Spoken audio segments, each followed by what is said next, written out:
हमारी पावर लूमें बंद है, शटरलेस लूम बंद है, एयरजेट लूम का यूनिट बंद है। वही कपड़ा पाकिस्तान में बन रहा है, वही कपड़ा आप बाहर से उसको ला के दे रहे हैं।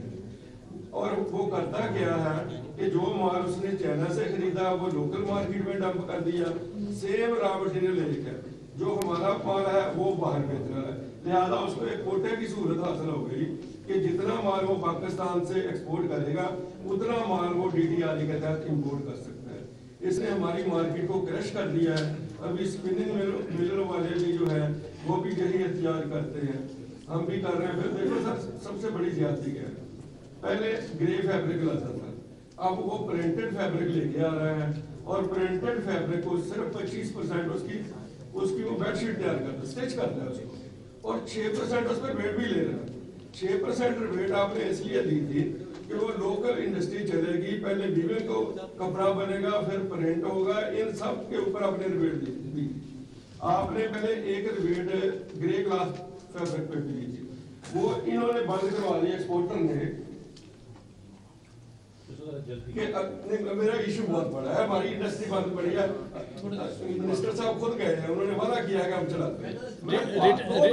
तो सर रिटर्न वाला मैटर दे देना, वो पढ़ लेंगे।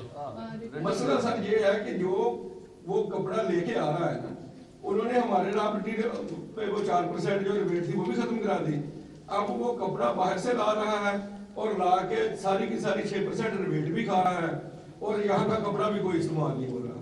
और ये बहुत बड़ा एक मतलब धोखा हो रहा है हमारी मार्केट के साथ। और फिर करता क्या कि कपड़ा वहां से निकला और जा रहा है दुबई को, दुबई में कोई मार्केट नहीं है, वो वहां से महंगा कपड़ा लाया, मार्केट में सेल किया, यहाँ से हल्का माल लिया, दुबई से टीटियां लग रही हैं। जफर सरवर साहब आपके साथ आपने भी डिस्कस की थी कि मसला बताओ कि किस तरह हमने पावर लूम को चलाना। सिर्फ आप DDRE का कपड़ा बंद करवा दें, इसी वक्त सारी इंडस्ट्री चल जाएगी। टोटल 110% हमारे पास कैपेसिटी है। जब आपने रॉ मटेरियल ही जीरो कर दिया, कॉटन ही जीरो कर दी और उनको धागे की भी इजाजत दे दी कि आप DDRE के तहत मंगा लें, फिर वो ग्रे कपड़ा, प्रिंट कपड़ा, डाइड, ब्लीच सारा मंगा के उसने बेड़ा गर्क कर दिया हमारी मार्केट में। अगर ये ना किया तो हमारी इंडस्ट्री बिल्कुल नहीं चलेगी। अच्छा जनाब, ठीक है जी। मियाँ जफर इकबाल साहब, समाज चैम्बर, बोल रहे ऊँची बात है, सारे बोल रहे मियाँ साहब, इधर से साथ में। सबसे पहले तो मैं अपनी क़यादत का मशकूर हूँ कि उन्होंने मुझे ये अपॉर्चुनिटी दी कि मैं पाकिस्तान में SME चैम्बर्स जितने भी हैं, chambers of small traders, small industry, उनकी नुमाइंदगी भी कर रहा हूँ और मेरा ताल्लुक फैसलाबाद से। पाकिस्तान के वानों में 2 दफ़ा SME का जिक्र आया 71 साल के अंदर। एक 66 साल बाद जब चैम्बर्स ऑफ स्मॉल ट्रेडर्स का कानून बना, और दूसरी दफ़ा आपकी ज़ुबान से 23 जून को SME के लिए बैंकों को एक मोटिवेशन दी गई कि वो SME पे फंडिंग करें। तो मैं ज़्यादा बात इसलिए नहीं करूँगा यहाँ पे कि हमारे मसाइल बहुत ज़्यादा हैं। हम चाहते हैं कि हम ना तो हमारा रिफंड का कोई केस है, ना हमारे को बैंक लोन माफ़ कराने के केस हैं, हम देने वालों में हैं। हम गवर्नमेंट को टैक्स की मद में पैसा देते हैं, लेकिन हमें इज्जत चाहिए, हमें ऐसी स्कीमें चाहिए, ऐसे प्लान चाहिए जिससे कॉटेज इंडस्ट्री फ़रोग़ पाए। उसके लिए मुझे प्रेसिडेंट साहब ने परसों स्पेशल फ़ोन करके ये खबर सुनाई थी कि आपने को वादा किया है कि हमारे साथ एक अलग हमारे चैम्बर्स के साथ इस्लामाबाद में मीटिंग करेंगे। तो मैं इसलिए आज अपनी प्रॉपर प्रपोजल या कोई चीज़ आपके सामने नहीं रखूँगा कि फिर मेरे पास कहने को नहीं। हमने वर्क तैयार किया हुआ है, DG डोमेस्टिक कॉमर्स के पास भी ऑलरेडी हमने अपनी प्रपोजल, और मुझे यकीन है कि आप जनाब नहीं मीर साहब,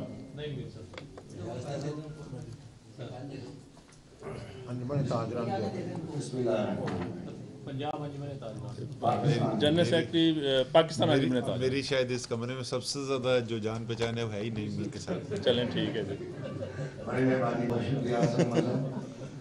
सर गुजारिश यूँ है कि जब खान साहब ने मोदी अंडम की बात की ना, तो यकीन करें कि बहुत से लोगों ने मजाक उड़ाया, लेकिन मैं बहुत सीरियस था, क्योंकि जो माजी मेरा आपके साथ गुजरा है, दोस्ती ताल्लुक वास्ता जो हमने मिलकर काम किया है, खान साहब ने जो विजन पेश किया है, वो पास का चुनाव बन था थोड़ा सा, लेकिन बावजूद इसके मैं समझता था कि आपकी और खान साहब की विजन बड़ी क्लियर होगी कि आप छोटे ताजर को और एसएमई सेक्टर को ही बूस्ट करना चाहते हैं। बुनियादी उसमें विजन ये था। और जब आपने ये रिफॉर्म्स पैकेज दिया है तो इस रिफॉर्म्स पैकेज को एक जामिया डॉक्यूमेंट होना चाहिए था, ना कि कुछ सेक्टर्स के लिए सिलेक्टेड रिफॉर्म्स होनी चाहिए। बहुत अच्छा होता कि आप इसमें तमाम सेक्टर्स को ऑनबोर्ड करते और एक बिजनेस कम्युनिटी के लिए अक्रॉस द बोर्ड ये आला और अरफा डॉक्यूमेंट बन जाता, बट ऐसा नहीं हुआ। सर, इस वक्त जो अमली मसाइल आ रहे हैं उसमें सबसे बड़ा मसला टर्नओवर टैक्स का है, जो इस वक्त 1.25% कर दी गई है। सर, डिस्ट्रीब्यूटर्स होलसेलर्स का जो नेट प्रॉफिट है वो तो पहले ही जो है वो 1% और उसके करीब होता है। वो खाएगा कहां से, वो कहां से देगा? वो लाजमी अनडॉक्यूमेंटेड रिजीम में जाएगा और आपकी डॉक्यूमेंटेड रिजीम में नहीं आएगा। वेयर एज नॉन फाइलर्स के लिए जो ट्रांजैक्शन टैक्स है बैंकिंग ट्रांजैक्शन पे, वो बुनियादी तौर पर वो नॉन फाइलर्स की टर्नओवर है, वो आप 0.6% ले रहे हैं और आप फाइलर को कह रहे हैं कि वो 1.25% टर्नओवर टैक्स दे। सर, ये कितना बड़ा जुल्म है और कितनी बड़ी ये एम्बिग्विटी है, और इसको सर प्लीज इस रिफॉर्म्स पैकेज में दूर होना चाहिए था। इसको शामिल करें, लाजमी शामिल करें। मैंने कोई तजावीज भेजी है भाई वगैरह असद उमर साहब को आगे फाइल रखें। सर, इसमें सर टर्नओवर टैक्स रिटेलर्स का सेपरेट किया जाए और डिस्ट्रीब्यूटर्स, होलसेलर्स और डीलर्स का सेपरेट किया जाए, और यही है चीज कि आप इसको आगे डॉक्यूमेंटेड रिजीम में ले जा सकते हैं। सर, आसान टैक्स स्कीम की आपने बात की है, उसे इस्लामाबाद तक महदूद किया है। मेरी आपसे मुअद्दबाना दरखास्त होगी कि इसे पूरे मुल्क के लिए जो है वो लागू किया जाए। सर, ताजिरों को विद होल्डिंग एजेंट बनाया जा रहा है। सर, ये काम हमसे नहीं हो रहा। सर, हम बार बार इसमें गलतियां कर रहे हैं। मेहरबानी फरमाएं, आपने शर्त फरमाई है, आपने जो विद होल्डिंग टैक्स की रिटर्न्स हैं उनको 12 के बजाय 2 कर दिया है। ये 2 भी खत्म कर दें, सिफर कर दें, मेहरबानी करें, हमारी इस काम से जान छुड़ाएं, ये हमसे नहीं हो रहा। आगे सर, मैंने एक और तजवीज दी थी वैट के हवाले से, और आपने इस तजवीज पर जो है वो इत्तेफाक भी किया था, और मुझे बड़ा यकीन था कि इस पैकेज के अंदर वैट पर जो बात होगी। सर, वैट नहीं चल रहा। वैट जो है ये डॉक्यूमेंटेड रिजीम को प्रमोट करने में रुकावट है। सर, वैल्यू एडिशन टैक्स को खत्म किया जाए, ये नाकाम तरीन टैक्स साबित हुआ है, अशरों पर मुहित हमारी इलाकी जिंदगी में। और सर, इसके बदले आप भले ही स्पेशल प्रोसीजर्स के तहत ओरिजिन से अपनी नॉर्मल सेल्स टैक्स की जो रेट है उसको आप 17 से 19 कर लें, जो कि इस वक्त कंज्यूमर आइटम्स और स्पेशल प्रोसीजर्स के तहत डिफरेंट आइटम्स पर ऑलरेडी मौजूद है। अगर ये हो जाए तो छोटे ताजर को और एसएमई सेक्टर को आसानी होगी। सर, आगे सर मैं ये कहना चाह रहा हूँ कि जितने हम फाइलर्स हैं सर, हमारा डिफरेंट सेक्टर्स पर मीर साहब कह रहे हैं, ठीक है, थैंक यू। वैसे होल्डिंग टैक्स कटता है सर, क्यों ना एफडीआर में ये तमाम कर दिया जाए। चेयरमैन साहब भी मौजूद हैं कि सर जितना हमारा साल में होल्डिंग टैक्स कटता है वो एफडीआर की वेबसाइट पे शो हो जाए, हमें पता तो हो कि हमारा कहाँ का होल्डिंग टैक्स कटा है, ताकि हमें भी थोड़ी सी आसानी हो जाए कि कितना टैक्स कट रहा है। Sir, thank you very much, बहुत बहुत। जनाब राना जाहिद साहब, इनका सर जरा करंट इशू है, ये टेंट एसोसिएशन से हैं। मेरा नाम राना जाहिद हुसैन है, मैं मुख्तर पेपर इनके आए, मैं आपको दे देता हूँ। बस 2 मिनट में दूंगा। बहुत बड़ा मसला नहीं है, लेकिन सीरियस मैटर है। 2012 में हमें गवर्नमेंट ने चेक रिबेट के दिए थे, और चेक जो दिए 29 जून को रात के 1:30 बजे 44 मिलियन, उसमें से जो टाइम पे चले गए वो उन्होंने कैश करा लिए, बाकी 17 मिलियन के हमारे चेक वो पेंडिंग है। तो ये तकरीबन सर 7 साल हो गए।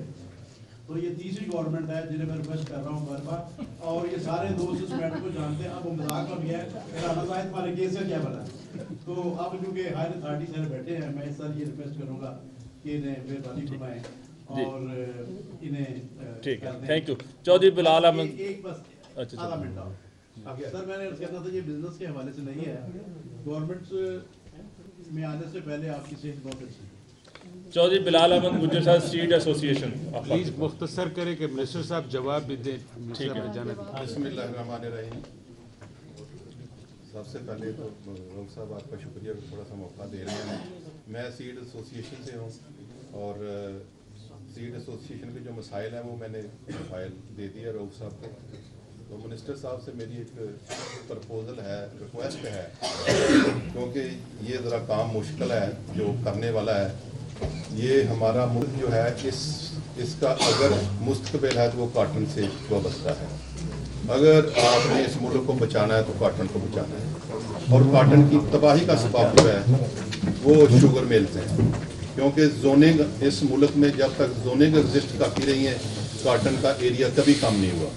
अब ये सारी की सारी जो शुगर इंडस्ट्री है ये साउथ पंजाब में चली गई है, और जो हमारा जो मेजर एक्सपोर्ट है जिससे हम वैल्यू एडिशन करके एक्सपोर्ट करते हैं वो काटन है।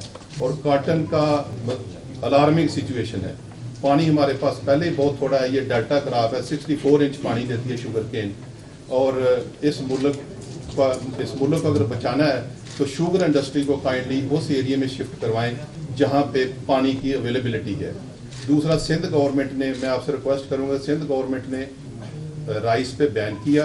उन्होंने जो लेफ्ट बैंक था इंडस रिवर का, वहाँ पे उन्होंने राइस को बैन किया और उन्होंने वहाँ पे काटन लगाई, और वहाँ पे काटन की प्रोडक्शन देख लें पंजाब के मुकाबले में कितनी अच्छी जा रही है। और जितनी राइस थी वो उन्होंने राइट पे ले गए। मेरी आपसे रिक्वेस्ट है कि पंजाब में जहाँ अंडरग्राउंड वाटर जो है वो नॉट फिट फॉर इरिगेशन, वहाँ पे कम से कम शुगर केन ना लगाया जाए, और उस जो वो बेल्ट है उस पे बैन किया जाए। नहीं, दो बंदे को थोड़ा सा टाइम दे दीजिए। ठीक है, एक मिनट, हाजी इफ्तिखार साहब प्लीज। केपी से हमारे वेलकम करते हैं सर। हाजी साहब केपी से हमारे भी। मैं मशहूर हूँ, आज मुझे मौका यहाँ पे मिला और मेरे प्रेसिडेंट दारू खान साहब मौजूद हैं यहाँ पे, नुमाइंदगी करेंगे। मैं मिनिस्टर साहब आपसे रिक्वेस्ट करूँगा कि अगर आप हमें खैबर पख्तूनख्वा में मौका दे दें तो ज़्यादा बेहतर होगा कि हम आपसे बात करें। बिल्कुल सही। चलो, ख्वाजा खबर साहब और ये दो मुख्तर सर और शफीक रंजन साहब। ठीक है चेयरमैन साहब, मिनिस्टर साहब भी बैठे हैं, चेयरमैन भी बैठे हैं। सर, दो बातें करना चाहूँगा। मेरा तलक है कि कमर्शियल मोटर में ये केमिकल्स जो कि रॉ मटेरियल है इंडस्ट्री को सप्लाई करते हैं, और स्टेटस वही होता है कि ये अगर कमर्शियल इंपोर्टर ये ना दे तो आपकी इंडस्ट्री पाकिस्तान की चल नहीं सकती। एक तो सबसे पहले मैं मुबारकबाद पेश करता हूँ आपको, जो बिल्ड होल्डिंग टैक्स आपने ख़त्म किया है फाइलर पर, ये बड़ा दरीना मुतालबा था सारी कम्युनिटी का, और ये बहुत बड़ी अचीवमेंट है हुकूमत की कि बैंकिंग सेक्टर बिल्कुल तबाही के दहाने में पहुँच गया था और हुंडी का कारोबार अरूज पे चला गया था। तो इंशाल्लाह ताला ये रिवाइवल हो जाएगी दोबारा जी। सर एक मैं बात करना चाह रहा हूँ यहाँ पर कि इस वक्त रेवेन्यू की बात होती है कि रेवेन्यू चाहिए गवर्नमेंट को, लॉस हो रहा है रेवेन्यू का। हमारे यहाँ आपने कुछ फैसिलिटीज दी हुई है इंडस्ट्री को, कुछ लोगों को, कुछ इंडस्ट्री जो है वो उसको बड़ा मिसयूज कर रही है, SRO DTR।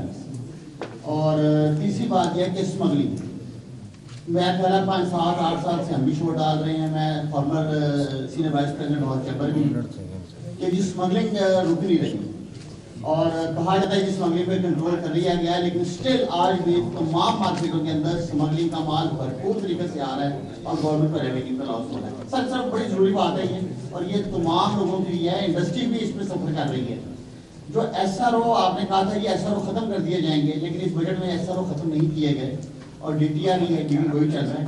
SRO का बेदरेग इस्तेमाल हो रहा है, मिसयूज हो रहा है, और वो तमाम माल में कुछ, ये तमाम इंडस्ट्री की बात नहीं कर रहा, कुछ इंडस्ट्री उसको मिसयूज करके माल मार्केटों में फरोख्त करती है।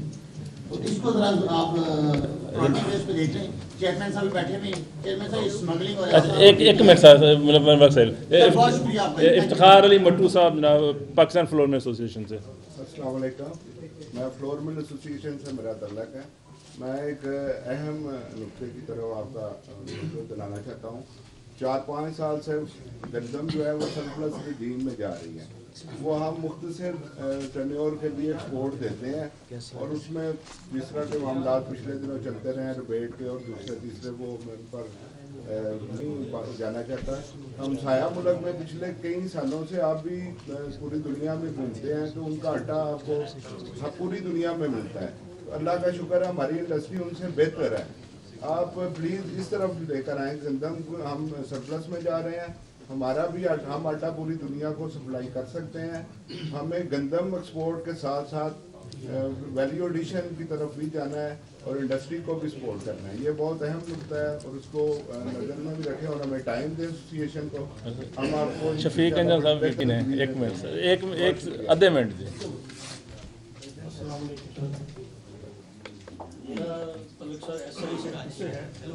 मैं आपने बजट में बहुत अच्छी तजावीज़ और रिलीफ दिया है, लेकिन ईज़ ऑफ डूइंग बिजनेस की बात जो है उसमें मेरी 3-4 बातें हैं कि अगर एसएमईज़ में से सिर्फ एस को लाजमी अच्छा चलें एस को जरूर सर ओके सर समझ गया जी। अच्छा जी, थोड़ा सा बस मैं सबसे पहले as a chairman of the party आपको बता ये 90% सीटें हमारी हैं। मैं पॉलिटिकली आपको कहूँगा कि आप एक तो in present circumstances this is the best inherited budget करने के लिए ना और मैं वो कम कर रहे हैं अपना असद उमर साहब को और हमारे साहब को चेयरमैन साहब को इस प्रेजेंट सर्कमस्टांसेस में मेरा ख्याल इससे बेटर बजट नहीं था आ सकता। सिर्फ one thing is you often on speaking के प्राइवेट सेक्टर जो है ये इलेक्टेड मैंडेट के साथ बैठा है, हर आदमी ने 35-40 साल लगाए हुए हैं लेफ्ट राइट पे। तो मेरा ख्याल है दिस इज मैं ऑफन ऑन सुनता रहता कि you will be carrying the businessman, क्योंकि आपकी पोलिटिकल वाइब्रेशन भी अंदर होती है। अभी सेटिंग में टाइम है तो मेरा ख्याल है this is the best forum कि आप देख रहे हैं यहाँ सारी पूरी पाकिस्तान की पंजाब की एज मेरा चेयरमैन हूँ तो मैं पार्टी के हेड भी हूँ, तो मैं यही कहूँगा कि please keep on having an interaction with us तो we will carry on with your. अच्छा जी, बिस्मिल्लाहिर्रहमानिर्रहीम जी।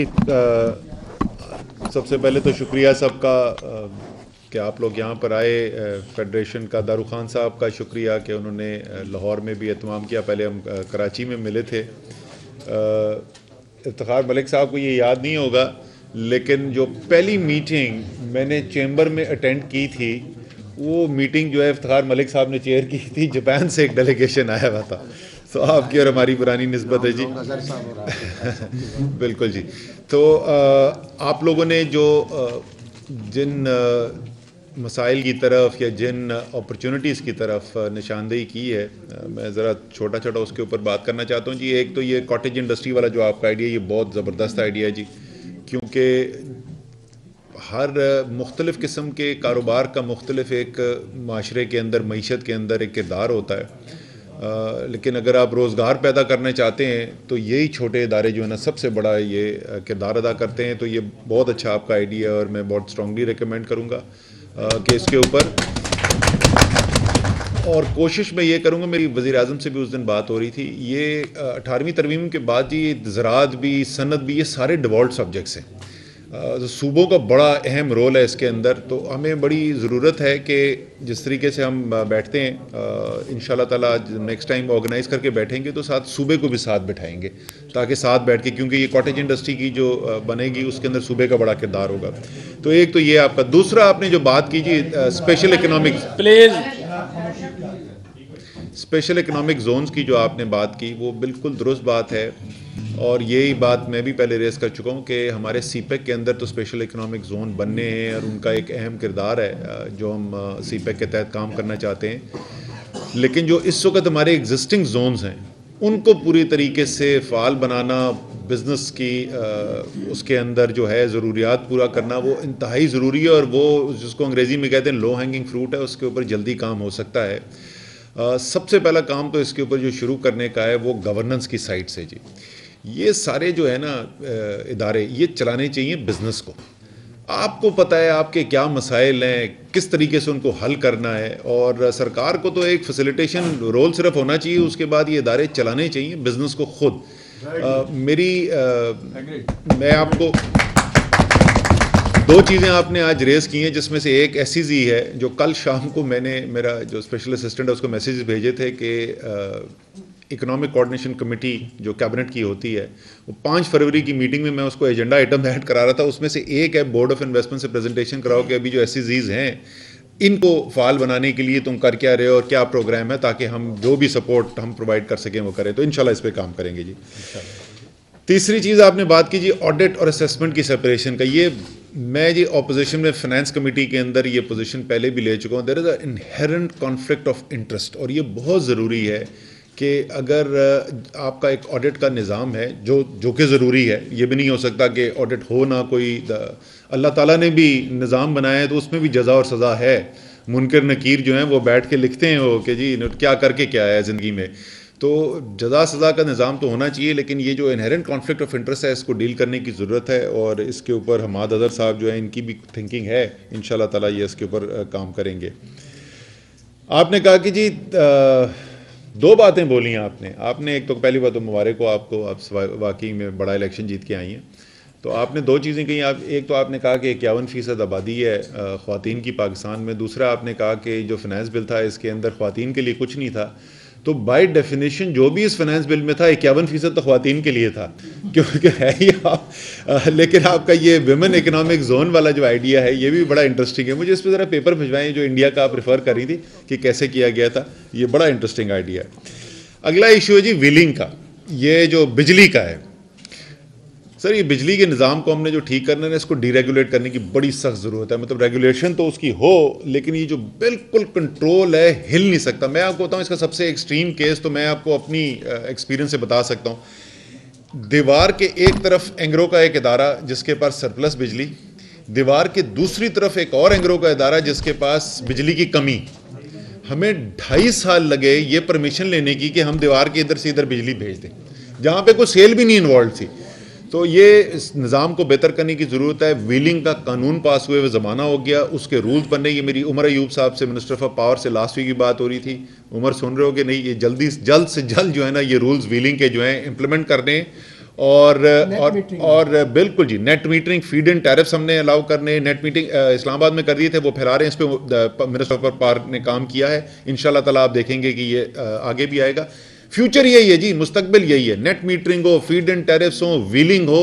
ये मार्केट जो है, आप कारोबार, आप जो है बिजली पैदा करना चाहते हैं, क्लाइंट आपसे ख़रीदना चाहता है, और इसको भी मेरे ख्याल में आगे देखना चाहिए। जो आप बोले ना कि वापडा की कीमत से कम, क्यों नहीं वापडा की कीमत से कम जी? आप बेचने को तैयार हैं कम कीमत पे, वो लेने को तैयार है, तो कोई और बीच में क्यों इसमें इंटरवीन करे? तो हमने जी बिल्कुल इस निज़ाम की तरफ जाना है, और मुझे पता है कि उमर अयूब साहब जो हैं इसके ऊपर काम कर रहे हैं। सर वो स्टील इंडस्ट्री का नुमाइंदा इधर बैठा हुआ है इसके। अच्छा, ये उसके बाद जी टैक्स रिटर्न प्रोसेस सिंप्लीफिकेशन। ये मियाँ साहब जिस वक्त मैं मिनिस्ट्री में आया ना, तो मैंने आने के शायद 2 हफ्ते के अंदर अंदर चेयरमैन साहब से ये रिक्वेस्ट की थी। मैं तो कह रहा था कि एक सिंपल रिटर्न और सिंपल तरीका रिटर्न फाइल करने का, ये दोनों चीज़ें जो हैं वो मैं अचीव करना चाहता था। तो फिर उन्होंने मुझे कन्विंस किया कि जी क्योंकि रिटर्न आने शुरू हो गए हैं, तो अगर बीच इस प्रोसेस में आपने कोई चेंज की तो उसमें फिर पॉसिबली लिटिगेशन वगैरह के चांसेस हैं कि जी आपने मुझसे मुख्तलिफ इन्फॉर्मेशन ले ली या दूसरी। तो वो उस साल तो हमने छोड़ दिया था। ये हर सूरत में, ये चेयरमैन साहब की तरजीहात में से एक है, हर सूरत में जो 2019 के अंदर आप टैक्स रिटर्न या बाकी जो भी टैक्स रिटर्न फाइल करेगा, चाहे वो बिजनेस का हो या वो इनफरादी हो, उसको आसान बनाना है। तरीका फॉर्म भी आसान बनाना है, और तरीक़ेकार जो टैक्स रिटर्न फाइल करने का वो भी आसान बनाना है। बिल्कुल ये दुरुस्त जायज़ बात है जी। डिजिटलाइज कर देना कि बाकी हाली डिजिटल। सर मैं तो इनको मैंने कहा ये था कि एंड रिजल्ट ये होना चाहिए कि मैं इधर बैठूं फ़ोन के ऊपर अपना रिटर्न फाइल करूं। बिल्कुल ऐसे ही होना चाहिए जी। फिर है जी एक और आपने जिक्र किया था, आपने कहा हम टॉप टैक्स पेयर हैं, तो उससे मुझे याद आ गया चेयरमैन साहब, मैंने आपसे कहा था कि इवेंट ऑर्गेनाइज हो रहा है ये सर इंशाल्लाह ताला फरवरी के महीने में हम करते हैं। मैंने चेयरमैन साहब से रिक्वेस्ट की थी कि अब क्योंकि वो रिटर्न्स फाइलिंग की डेट गुजर चुकी है, तो जो टॉप टैक्स पेयर्स हैं पाकिस्तान के, उनको रिकग्नाइज़ करने के लिए एक इवेंट किया जाए। वज़ीर आज़म से हम ज़ाती तौर पे कहेंगे वो ख़ुद उसको होस्ट करें, ताकि वो लोग जिनके टैक्सों से ये मुल्क चल रहा है उनकी हौसला अफजाई भी की जाए और उनकी रिकग्निशन भी हो। तो इंशाल्लाह ताला ये जल्द करेंगे जी। पावर लूम के ऊपर जी आप मेरे पास ज़रा इस्लामाबाद आए, इसके ऊपर बैठना पड़ेगा। ये रज़ाक दाऊद को साथ बिठाते हैं जी। अच्छा वो नहीं देते ना, मैं तो आपके पास आया हूँ। टाइम तो हो गया ना। मैं तो आपके पास आया हूँ, और आपको पता है कि मैंने इलेक्शन जीतने के बाद सबसे पहला ट्रिप मैंने कहा था, मैंने सबसे पहले मेरी कमिटमेंट थी, हल्का मेरा इस्लामाबाद है यार, मैंने कहा था मैं इस्लामाबाद जाऊंगा, लेकिन इस्लामाबाद से भी पहले मैं फैसलाबाद आया था। तो आप आना इंशाल्लाह, इस पे बैठ के इसके ऊपर कोई करते हैं, क्योंकि जाहिर है हम चाहते हैं कि आप भी चलें, हम ये भी नहीं चाहते कि आगे जो वैल्यू एडेड है उसको भी नुकसान को। ऐसे जो है कोई तरीक़ेकार निकालें जिसमें सबका भला हो सके। वो हो गया सर, हो गया। अच्छा जी, फिर स्मॉल ट्रेडर्स स्कीम का नईम मीर ने जिक्र किया कि सारे पाकिस्तान में होना चाहिए। तो लगता है कि नईम मीर के पास उस दिन काम करने को शाम को बेहतर और टाइम मौजूद था, इसने तकरीर मेरी नहीं सुनी। वो भाईजान कहा यही है कि ये सारे पाकिस्तान में करना चाहते हैं, लेकिन इसमें मुझे कोई शक ही नहीं है कि जो भी पहली स्कीम हम करेंगे तो उसके अंदर कुछ एतराज़ात आपको होंगे, कुछ एतराज़ात FBR को होंगे। तो इसलिए मैंने कहा है कि बजाय के एक जाके पूरे पाकिस्तान के अंदर एक स्कीम फैला दें और उसके बाद उसके ऊपर मसाइल आपको आएँ, इस्लामाबाद से शुरू करें। छोटा शहर है, वफाक का डायरेक्ट कंट्रोल है, स्कीम कामयाब हो जाती है। और वो बनाने के लिए भी हम इस्लामाबाद के जो ताजर हैं, छोटे ताजर, उन्हीं के साथ बैठ के उसको बना रहे हैं। लेकिन एक चीज़ में याद रखना कि ये स्कीम उसी वक्त चलेगी कि ताजर के लिए आसानी पैदा हो और टैक्स के अंदर कोई बेहतरी नज़र आए। अगर दोनों में से एक चीज़ नहीं होती तो ये स्कीम नहीं चल सकती। दोनों चीज़ें पूरी होंगी तो स्कीम चलेगी। तो इंशाल्लाह ताला कामयाब होगी इस्लामाबाद के अंदर। जैसे ही कामयाब होगी उसको पूरे पाकिस्तान के ऊपर फैला देंगे। कॉटन की जी जो बढ़ाना चाहते हैं यार, वैसे बड़ी अफसोस की बात है नईम मीर, तुम कह रहे हो यार छोटे ताजर का टर्नओवर टैक्स बढ़ा दें। यार तुमसे ये उम्मीद नहीं थी।